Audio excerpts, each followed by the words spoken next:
이름으로 기도합니다. 아멘.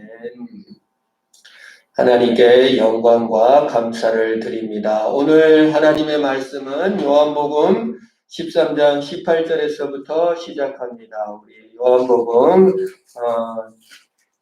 찾아보겠습니다. 13장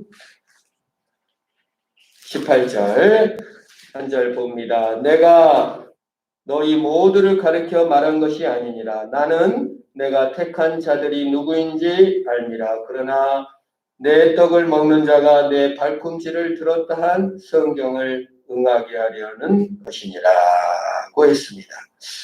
이게 무슨 말씀이냐면 이제 너희가 나를 주인으로 알고 너희가 나를 하나님이 보낸 자로 알면 복이 있다 그랬어요. 17절에. 그리고 이것을 행하고 알면 복이 있다. 내가 주인인 줄 알고 내가 하나님께 보낸 하나님의 아들인 줄 알면 너희한테 너무 복된 일이야. 그럼 뭐요? 종이 주인보다 높지 않으니까 주인의 뜻에 순종하는 것이잖아요. 그리고 보내신 예수님을 그리고 영접하는 것이잖아요. 그게 종된 위치예요. 근데 주객이 전도되면 어떻게 됩니까? 종이 주인을 막 부려먹는 거예요. 보내신 하나님인데 영접하지 않는 거예요. 이거는 반역이다 그 말이에요. 근데 너희들이 다 나한테 주여라고 부르면서 신앙을 시작했고 내 제자가 됐어. 그리고 너희들이 다 나를 영접하고 믿었어. 너희는 내가 선택한 사도들이고 내 모든 것을 내 마음과 있는 마음들을 다 너희한테 줬어. 그래 너희들이 사도고 내가 다 보낸 귀중한 제자들이야. 근데 다는 아니야. 배반할 사람이 있어. 발꿈치를 들었다함을 이루려야 한다고 얘기했습니다. 이 마음은 내 것이지만 마귀에게 홀려가지고 가룟 유다가 배반하게 된 것은 누구 때문이었을까요? 사탄 때문에, 환경 때문에가 아니라 자기 마음 때문이지. 우리가 예수님을 배반하게 되는 이유가 무엇일까요? 예수님을 못 믿는 이유가 무엇일까요? 어렸을 때 목사님한테 상처를 받았습니다. 또 부모님이 좀 기독교를 믿지 않아서 못 믿습니다. 여러 가지 환경이 있을 수도 있습니다. 그러나 중요한 것은 내가 안 믿은 거예요. 내 마음이 주인이라고 영접할 수가 없었고 내 마음이 하나님의 아들이라고 영접하지 못한 것이에요. 핵심은 그 마음에 있습니다.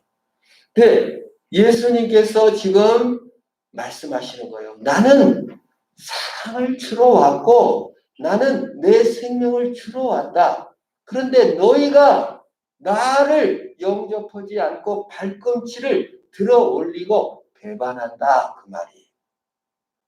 이게 태초부터 지금까지 있었던 예수님의 마음입니다. 자, 아담에게 천지 창조를 하시고 에덴 동산을 선물해 주셨습니다. 배반한 사람은 하나님이 아니라 아담입니다. 그러면 누가 가해자고 누가 피해자입니까? 아담이 가해자고 하나님이 피해자예요. 만약에 피해자가 충분히 보상을 받지 못했으면 어떻게 해요? 억울하고 답답하고 분통이 터지죠. 최근에 어느 배구 선수가 너무 피해를 받아가지고 속상해서 피가 거꾸로 솟아 오른다. 남자 배구 선수 한 명이 그렇게 얘기를 했더라고요. 그 피해를 받았는데 막 엄청 맞았는데 사진 보니까 끔찍하게 맞았더라고요. 정말.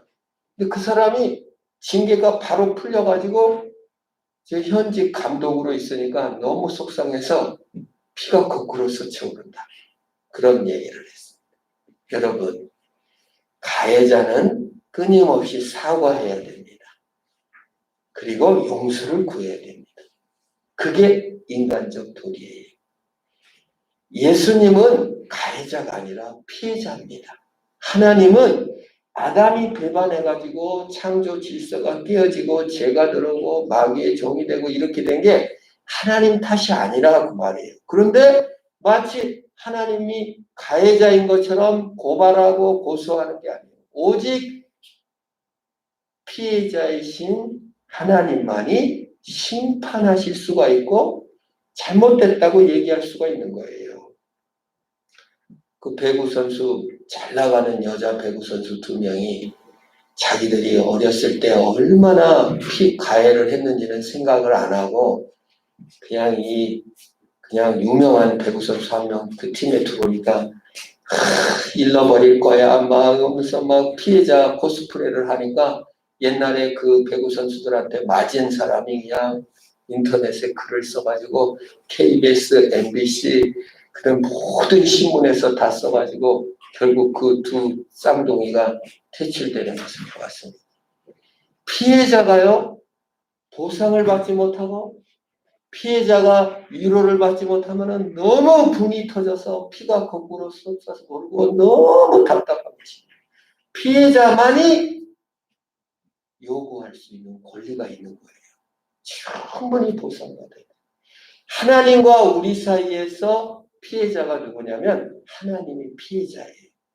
인간이 배반했고 죄를 진 거예요. 근데 인간이 만약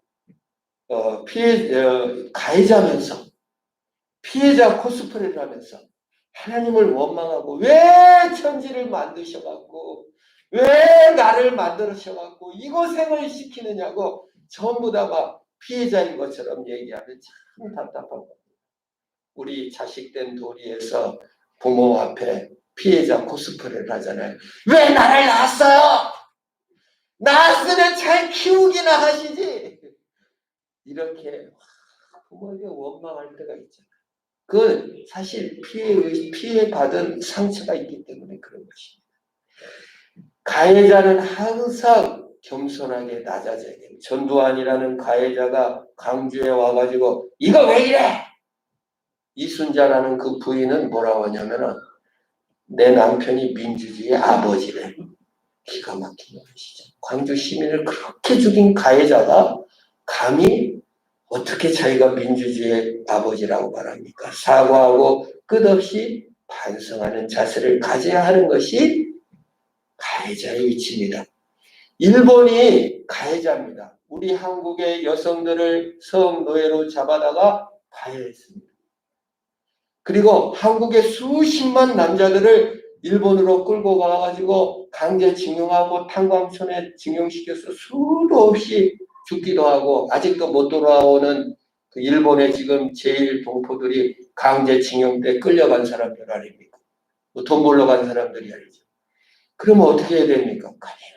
끊임없이 사죄해야 돼요. 독일이 그렇잖아요. 지금도 이스라엘에게 돈을 보내고 그 역사 시간에 독일 전 국민을 아우슈비츠 수용소 거기 견학을 가게 하고 하이 히틀러라고 인사한 사람은요 10년 이상 감옥 보내버립니다. 아무 짓도 안 했어요. 이렇게 인사 한번 했다고. 나치 문양을 들고 경기장에서 응원했다. 15년 감옥 삽니다. 너무 철저하게 지금도 사죄하고 있고 그러고 있어요. 만약에 아우슈비츠 수용소가 영구적으로 볼 때 뭐 경제적으로 유리했다 이거 글 썼다가는요 사형당할 거예요. 근데요 일본은 돈을 하버드대 보내고 한국의 낙성대 연구소 이런 데다가 돈을 막 보내가지고 버젓이 하버드 램지어 교수가 성노예는 없었고 매춘 돈 벌려고 일본 군인 따라갔다. 그것거는 내가 정말 분통 터져 죽겠는데 한국에 뭐 이영춘이니 이런 사람들 정말 그 사람들이 오히려 서울대 교수, 연세대 교수, 동국대 교수, 고려대 교수 다 교수인데 일본 친일파가 돼가지고 맞다. 그들이 우리 경제 발전시켰고 성노예가 아니라 그 돈 벌러 간 거다. 성명서 발표. 너무 끔찍합니다. 가해자는요, 겸손히 사과해야 됩니다. 오직 피해자만이 용서할 수가 있고, 오직 피해자만이 정말 그거를 심판할 권한이 있는 거예요. 그런 의미에서 예수 그리스도는 피해자이십니다. 그럼 피해자이시기 때문에 오셔서 심판할 권한이 있는 거예요. 그래서 예수 그리스도가 심판하시는 겁니다. 그런데 예수님이 인간들이 어쨌든 아담의 범죄로 인하여 죄와 죽음과 불행과 억울함과 답답함과 부모 관계가 깨어지고 부부 관계가 깨어지고 자녀 관계가 깨어지고 너무 슬프게 살기 너무 안타까워서 오셔서 피해자로서 심판을 하신 것이 아니라 마치 가해자인 것처럼 자신의 몸을 인간에게 주고 섬겨주고 제자들의 발을 씻어주시고 겸손하게 죽어주는 방법. 심판을 인간에게 내릴 수가 없어서 자신의 몸으로 그냥 심판을 당하신 거예요. 그냥 완전히 피해자이신데 가해자 역할을 해 주신 것입니다. 그러면 우리가 그거를 보고 주님이 오르시구나 하고 영접해야 될 텐데 유다는 배반했다 그 말이에요. 예수님이 유다에게 돈을 다 맡겼습니다. 돈깨를 맡겼어요. 예수님이 사도로 불러서 다 자기 일을 알려주었습니다. 근데도 그게 부족해갖고 또 은 30에 팝니다. 그것까지 그 돈에다가 채워 넣겠죠. 다 가졌습니다. 그런데도 만족하지 못해. 그게 인간입니다, 사실 여러분. 예수님께서 자신의 생명을 우리에게 주었다고 해도 만족하지 못해요. 예수님이 십자가에서 죽어주셔서 나를 사랑하셨다고 해도 예수님 자체로 만족하지 못해요. 예? 남편이 아내에게 여자친구에게 내 몸을 다 줄게. 다야반지는 어디 있어? 다야반지도 안 갖고 와? 너랑 결혼 안 해. 던져버려. 예수님이 전부 다른 우리에게 하나님이 모든 걸 다 주겠다고 우리에게 오셨고 우리의 인생이 다야반지나 자동차, 집, 아파트 평수, 외제차가 아니라 예수님 자신을 우리에게 주셔서 우리 인생의 목표는 예수님과 연합으로 살게 했는데 가룟 유다는 그런 거 필요 없고 나는 조금 더 돈을 가져야 되겠습니다. 나는 내 불안과 내 미로가 돈이 없으면 도저히 안 되겠습니다. 아담이 그렇게 창조의 뜻을 알고도 배반해버렸습니다. 야곱이 아빠와 형의 뜻을 알고도 에서를 배반해가지고 속였죠. 사울이 하나님의 뜻을 알고도 다윗을 끝까지 죽이려 했습니다. 유다는 예수님의 뜻을 알면서도 사랑을 알면서도 배반하고 말았다는 것입니다. 피해자 코스프레를 하면서. 그러나 여러분 하나님이 오늘 말씀하신 것이 18절에 그러나 내 떡을 먹는 자가 내 발꿈치를 들었다 한 성경을 응하게 하려는 것이니라. 여러분 가룟 유다가 배반하고 우리가 예수님을 배반해도 하나님은 여전히 여호와 하나님인 줄 믿으시기를 축원합니다. 택한 내 발꿈치를 들었다 함을 성경에 응하게 하려는 것이라고 말씀하고 있는 것입니다. 오히려 하나님의 뜻을 이루어 간다라는 것이 내가 그이다.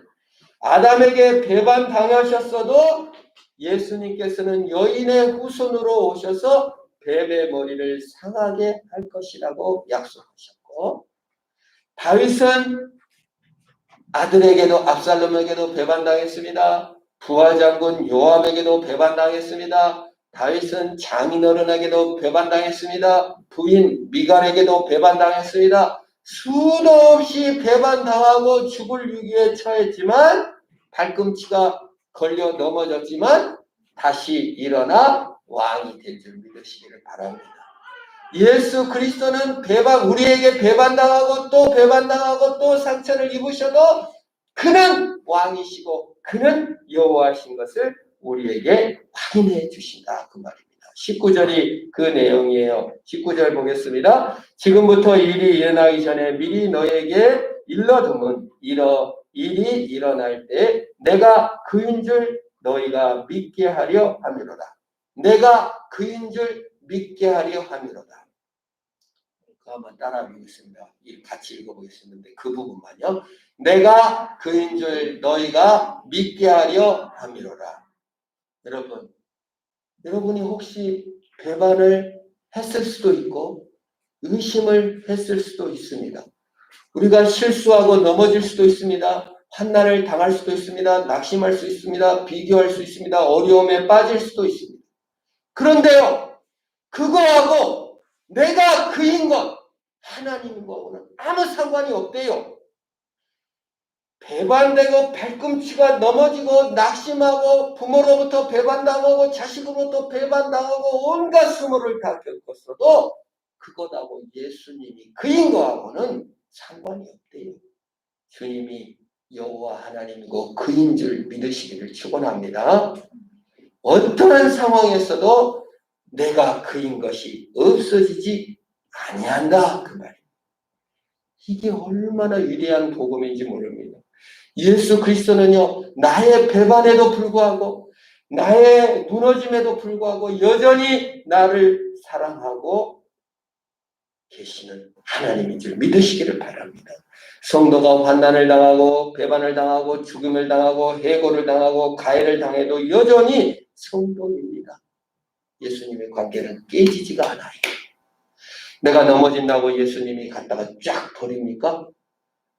공부 못했다고 그냥 너는 이제 이 교회 공부는 나오지 마. 그럽니까? 아니에요. 인간은 그럴지 모르지만요.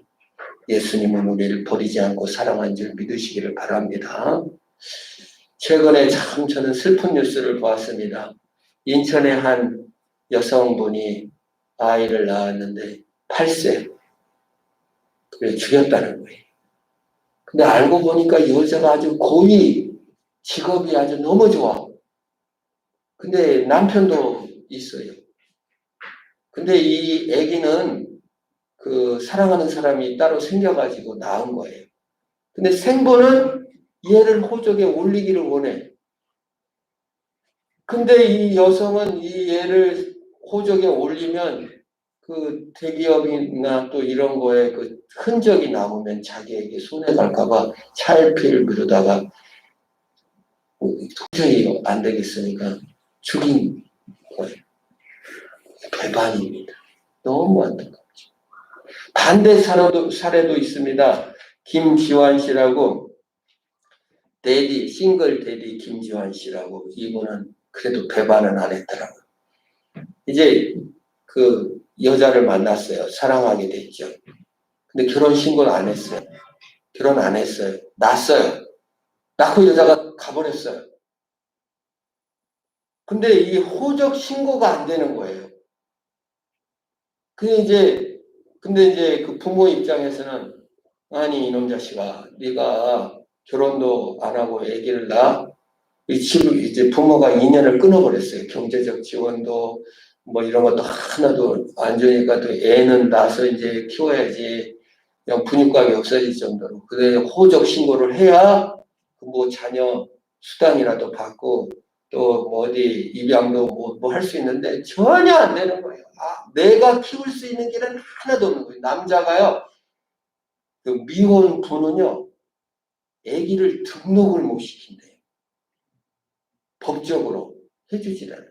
그래서 이렇게 강남역에 이렇게 아기 호적 좀 등본해라고 이렇게 하고 구걸을 하고 나갔대.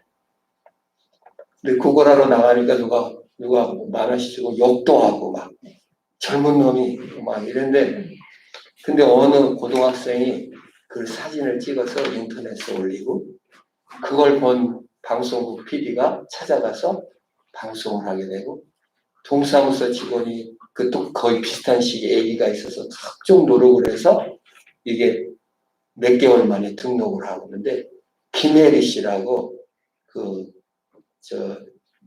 배우가 있어요. 그 사람이 그걸 보고 자기 베이비시터 6년간 해준 베이비시터를 보내서 여기 애기 봐줄 테니까 그 시간에 일을 하라고 그래가지고 나가서 접시 닦고 알바하고 막 해가지고 6개월 동안 노력해서 자기 그 딸로 호적에 등록을 했대요. 그걸 알리니까 전국에서 해남에서도 연락이 오고 막 전국에 한국에 이 싱글 대리 아빠가 의외로 엄청 많대요. 그래서 사실 전화가 막 사방팔방 와가지고 나도 됐으니까 될 거라고 했는데 그 사람은 안 됐대요. 한국법이 엄청 어렵대요, 이게. 그러니까 이게 엄마가 등록할 수 있게 법적으로 돼 있대요. 아빠는 안 돼 있대요. 그래가지고 이거를 실망하고 또 실망하다가 참 어렵다는데 예수를 믿게 됐더라고, 이 사람. 예, 자기는 그렇게 막 배우도 저 국어하러 나갔는데 고개도 숙이고 있는데 누가 찍어줬는지도 모르는데요. 그냥 고등학생이 찍어도 됩니까? 라고 그랬어요. 누가 해줬는지도 모르는데 또 같이 연결돼가지고 애기도 가지고 그 공무원이 그냥 그렇게 자기 일처럼 발벗고 나서서 해주면서 그때서 남 해주면서 그 모임을 만들어가지고 애기 안고 택배도 댕기면서 남 해주면서 너무 어려운 걸 깨닫고 자기는 너무 기적이다. 내가 한 게 아니라 하나님이 하신 거다고 밤 10시부터 해서 새벽 6시까지 울면서 하나님 내 힘으로 한 게 아니군요. 하나님이 도와주셨군요. 내가 애기 배반하지 않고 애기만 보면 힘이 난대. 배반하지 않으려고 버리지 않으려고 했은 그 하나님께서 다 순간순간 역사했다고 다시 믿음을 갖게 됐다는 간증을 들었습니다. 마찬가지. 우리가요 사실 하나님께서 다 인도하시는데 배반하기가 너무 쉽습니다. 엄밀한 의미에서 배반하는 이유, 자기가 물론 피해 받았을 수도 있지만은 하나님 앞에 따지는 것은 사실 피해자 코스프레를 너무 하는 거예요. 내가 하나님 마음을 얼마나 아프게 하고, 내가 하나님 뜻을 떠나고 부모 속속인 거는 전혀 생각하지 않고, 나 그냥 억울한 것만 너무 생각하면은 답답하고 미쳐버리는 것입니다. 그럴까봐 하나님께서 너희가 가해자이지만 피해자고 너무 고생하니까 내가 와서 대신 죽어주마. 물론 인간 부모는 그렇게 할 수 없죠. 인간 형제는 그렇게 할 수 없죠. 인간은 늘 배반하기 나름입니다. 자기 그 직장 하나 사랑을 했으면 책임을 지든지 좀 자기 수치를 좀 당해도 예수님도 수치를 당하시고 죽어졌잖아요. 좀 그거 실수할 수 있죠. 사랑할 수 있죠. 그럼 났으면 책임을 져야죠. 사회적 비난이 뭐 이렇게 셉니까? 배반할 수밖에 없었던 인간의 마음을 보게 되는 것입니다. 그게 가룟 유다입니다. 그러나 주님은 가룟 유다가 배반하는 그것을 내가 그인 줄 더 믿게 하게 한다고 했어요. 20절은 더 그걸 확실시하게 해줍니다. 내가 진실로 진실로 너에게 이르노니 내가 보낸 자를 영접하는 자는 나를 영접한 것이요 나를 영접하는 자는 나를 보내신 이를 영접하는 것이다. 또 말하고 있잖아요. 나는 내가 피해자야. 그런데 내가 가해자인 것 마냥 나를 다시 죽여서 없게 영접하고 너희들이 죄에서 벗어나고 심판을 받지 말고 나를 영접하고 살아라. 그렇게 지금 얘기해주고 있는 것입니다. 21절로 가면 이렇게 시작합니다. 예수께서 이 말씀을 하시고 심령이 괴로워 증언하여 이르시되 내가 진실로 진실로 너희에게 이르노니 너희 중 하나가 나를 팔리라. 예수님이 얼마나 괴로워했으면은 제자들이 이 성경을 썼을 때 그때 예수님이 괴로워하는 것이 눈에 보였다 그 말이에요. 우리 괴로운 거 자녀들한테 안 보이죠. 괴로운 거 남편에게 안 보이죠. 알아주기를 바라죠. 그러나 예수님은 괴로워한 걸 표현했습니다. 하나님인데 괴로워했어요. 그리고 그걸 표현하셨어요. 여러분의 괴로움을 표현하시기를 축원합니다. 그럴싸하게 예수님이 자신을 포장하지 않았어요. 예수님보다 위대한 사람들이 너무 많아요. 괴로운데 안 괴로운 척해. 그럴듯하게 자기가 착한 코스프레를 한다 그 말이에요. 우리는 죄인이고 아파요. 그러면 죄인이고 아픈 거를 예수님도 괴로워한다. 내가 마음이 괴로워 죽게 됐다고 어떤 마가복음에는 내가 죽게 됐다고도 하잖아요. 괜찮습니다, 여러분. 그럼 어떻습니까? 예수님도 그러셨는데 나를 팔리라 아주 단도직입적으로 뭐 빙빙 돌려 말하지도 않았어요. 그냥 나를 팔리라. 그러니까 너무 놀래가지고 묻지도 못했는데 베드로는 성격이 급하니까 바로 물었을 것 같은데 너무 분위기가 심각하니까 말도 못했어. 고개를 손짓해가지고 그 기대어 누워있는 그 이스라엘 백성들은 밥을 먹을 때 이렇게 누워 기대갖고 먹어요. 그러니까 이제 가슴에 기대 있는 것처럼 보였을 수도 있어요. 그래서 서로 다 벽에 이렇게 기대갖고 그래야 위가 이렇게 딱 그야 뭐 1시간, 2시간 얘기하면서 먹는다는 거예요. 그게 이스라엘 문화예요. 그래서 이제 옆에 요한이 있고 그 옆에 가룟 유다가 있었나 봐요. 요한이 물어보니까 안 들리게 대답했는지 떡을 찢어서 초에 찍어 소스에 찍어주는 사람이 그이다 하고 떡을 찢어서 가룟 유다. 오른쪽에는 요한이 있고 왼쪽에는 가룟 유다가 있었나 봐요. 아주 측근이잖아요. 돈을 다 맡겨놨으니까. 이게 찢어주니까. 그걸 떡 한 조각을 받았으면 어떻게 해야 되겠습니까? 우리나라 속담에도 미운 놈 떡 하나 더 준다 그 말이 있어요. 그러면 떡 하나 더 주면 나를 희생하고 저놈이 미워도 떡 하나 더 주면 아이고 미안해 잘못했어 이렇게 나와야 돼요. 떡을 받고 냉큼 회개하지 않고 그냥 배반의 길로 가버려요. 해석을 잘해야 됩니다, 여러분. 저 사람이 떡을 줬으니 배반하자가 아니라 잘못했습니다 하고 마음을 돌이켜 회개하는 저와 여러분 되기를 축원합니다. 회개하시라. 가룟 유다는 온 인류를 대표합니다. 예수님은 하나님을 대표합니다. 하나님이십니다.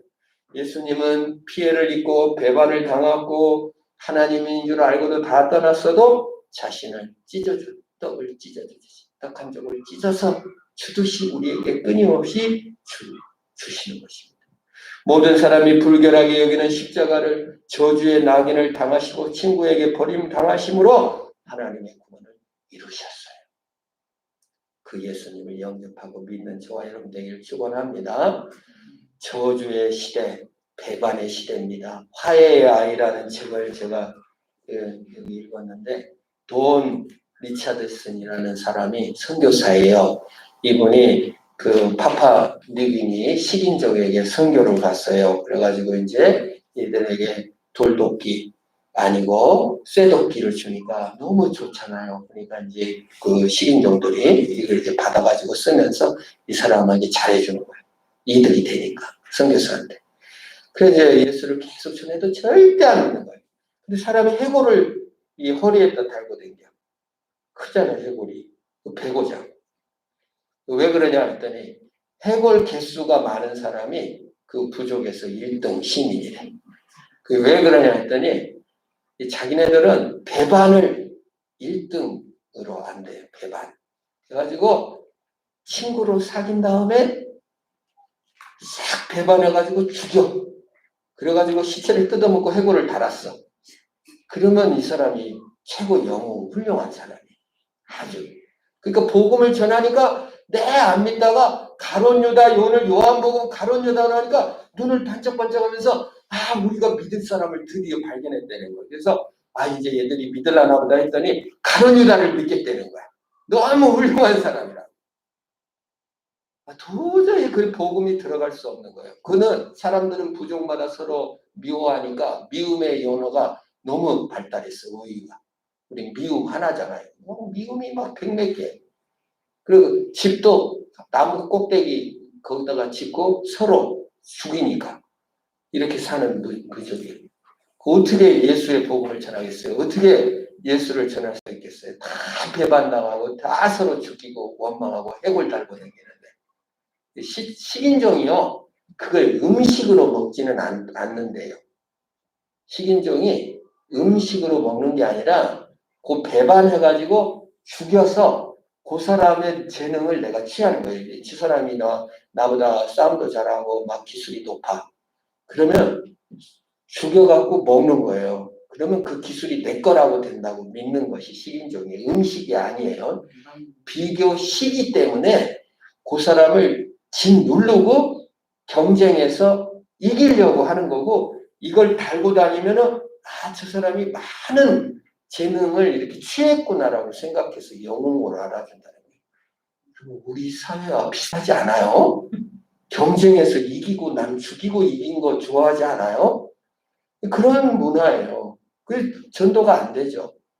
근데 이게 제목이 화해의 아이잖아요.